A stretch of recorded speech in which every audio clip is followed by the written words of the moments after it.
Welcome to today's Explainer. We're jumping right into something that's honestly just mind-blowing. Here in 2026, generative AI has moved way past just writing text for us. It's now perfectly digitizing vocal cords. We're talking about crafting voices so insanely realistic that a speaker's own mother wouldn't be able to tell the difference. For developers, directors, and creators, this is a real game changer. It means saving thousands of dollars on studio rentals and professional voice actors while absolutely keeping that top-tier premium quality. Now, you might be wondering, before we even look at the software, what makes a great voice so essential? Think about those massive nature documentaries. Why do the narrators sound so hypnotic? Well, it's because the audio is literally half the power of the experience. You could have the most breathtaking cinematic 4K footage of the Amazon rainforest, right? But if your narrator sounds thin, robotic, or just like a cheap amateur AI, your audience is going to hit that back button within 5 seconds. A captivating voice is what truly hooks human attention. Okay, let's dive into this explainer. Over the next few minutes, we're going to follow a 5-step path to achieving that perfect sound. We'll cover the perfect AI voice, the AI heavyweights, directing the machine, the virtual mixing studio, and finally, the ethical danger zone. Let's get right to it. Section 1. The perfect AI voice. Before we even think about hitting that generate button, we really need to know what we're aiming for. It's about a lot more than just pasting some text into a box. You see, when beginners mess around with AI voice tools, they usually just dump massive blocks of text into the prompt. And what you get is this stressful, machine gun pacing. But if you listen to legends like David Attenborough, they use breath and pauses to build drama. A massive part of that, physically, is what audio engineers call the rumble. So, let's bust some audio jargon here. The rumble is that sweet spot of low frequencies, specifically between 80 and 150 Hz. Evolutionary psychology actually shows us that the human brain links deeper, chest-resonating frequencies with power, confidence, and trust. So when you hear that velvety radio voice, it's because those low frequencies are shining through, signaling instant authority. Moving on to Section 2, the AI heavyweights. Let's look at the actual tools dominating the landscape in 2026. Basically, we have two distinct powerhouses right now. First up is ElevenLabs Turbo V2.5, which is your premium studio-grade option. It runs about $6 to $22 a month, but it gives you unmatched quality in over 70 languages with a crazy fast 75 millisecond latency. Then on the other side, you have OpenVoice V2, which is totally free under an MIT license. And what's brilliant about OpenVoice is its architecture. It actually separates the content, what's being said, from the tone color, who is saying it. This allows for some wild cross-lingual voice cloning while keeping the speaker's unique vocal texture totally intact. Now, what's really interesting about this is how OpenVoice acts as a free voice plastic surgeon. It comes with 8 explicitly programmed emotional modes. This means you can clone just one voice and then force it to read a script cheerfully, angrily, or even terrified. Think about the application here. If you're building a multi-character story podcast or a video game, you absolutely do not need 8 different voice actors anymore. You just need one sample, and you can instantly spin up an entire cast of dynamically emotive characters. Section 3. Directing the machine. This is the fun part, where we shift from just being typists to actual directors, using a feature called speech-to-speech. Instead of trying to type out a prompt for comedic timing, you just record yourself acting out the emotion. Then the AI seamlessly replaces your voice with the tone color of your chosen professional narrator. You're the director, and the AI is just swapping in some shiny new vocal cords. But if you are sticking to traditional text-to-speech in something like ElevenLabs, this percentage right here is your absolute secret sauce, 40 to 50%. When you open up that generation panel, the default stability slider is almost always set way too high, and that gives you a very stable but brutally boring robotic read.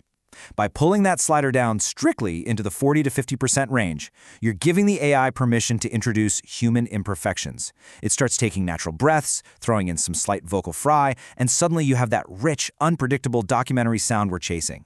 And this brilliantly illustrates how we need to rethink punctuation. Don't look at it as just grammar anymore. Treat it as musical notation for your AI engine. Throwing in a simple comma commands the AI to take a tiny micropause to break up a thought.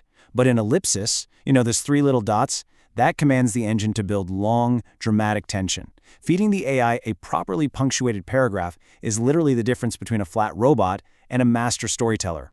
Section 4. The Virtual Mixing Studio. We have to talk about post-production, because raw AI audio is generally pretty dry and sterile. This is the crucial step that I'd say 90% of creators completely skip over. To get that cinematic BBC-level sound, you'll want to use a tool like Audacity or Adobe Audition and run your audio through a simple 4-step process we call the documentary chain. Step 1 is declicking and de-essing. Generative AI is notorious for leaving behind tiny digital artifacts or really harsh, piercing S sounds, which audio folks call sibilants. So before doing anything else, we slap on a de-esser to soften those S sounds so they don't fatigue the listener's ears. Step 2 is your parametric EQ, where we physically sculpt the frequencies. It's like a recipe. First, we cut everything below 80 Hz to kill any muddy rumble or low-end noise. Then, we take that 100 to 200 Hz range and boost it by about 2 to 3 decibels. This brings out that heavy, warm, voice of God authority. Finally, we add a tiny 1 decibel boost up in the 3000 to 5000 Hz range just to make the words crisp and clear. This right here proves that even totally average AI audio can sound world-class if you just mix it right. Step 3 is compression, which producers affectionately call the glue. Basically, compression just squeezes the audio so the loudest parts and the quietest parts are closer together in volume. So the crucial point is that by applying a standard 3:1 or 4:1 compression ratio, your voice track stays constantly powerful. It'll never get accidentally drowned out by your background music. Wrap all that up with step 4, adding just a tiny 5 to 10% small room reverb so the voice sounds like it exists in physical reality, and boom, you've bridged the gap to professional audio. So why does mastering this whole chain actually matter? Well, let's look at the real world. Statistics from May 2026 show that over 50% of successful faceless YouTube channels are heavily relying on ElevenLabs or OpenVoice for their bulk content production. By building out templates for these specific scripts and EQ chains, creators are pushing out high-quality daily content in under an hour, pulling in average revenues of $3,000 to $15,000 a month. So yeah, the financial upside to mastering this is absolutely massive. Which brings us to Section 5, the ethical danger zone. Because obviously with this kind of raw power, we absolutely need some guardrails. The consensus in 2026 is crystal clear on this.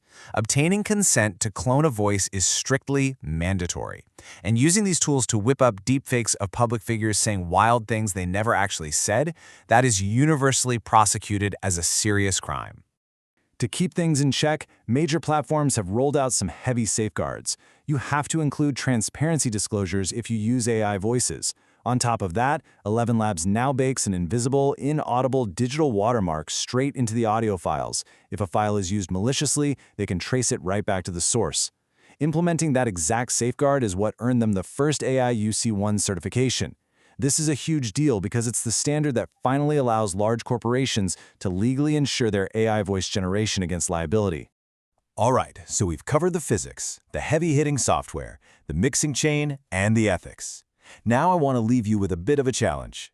Next time you log into ElevenLabs, take a paragraph from your favorite book.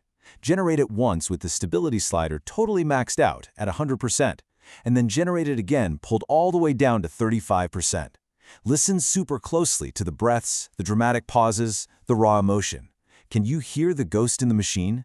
The power to craft a truly unforgettable voice is literally right at your fingertips. Thanks for joining me on this explainer, and I will see you next time.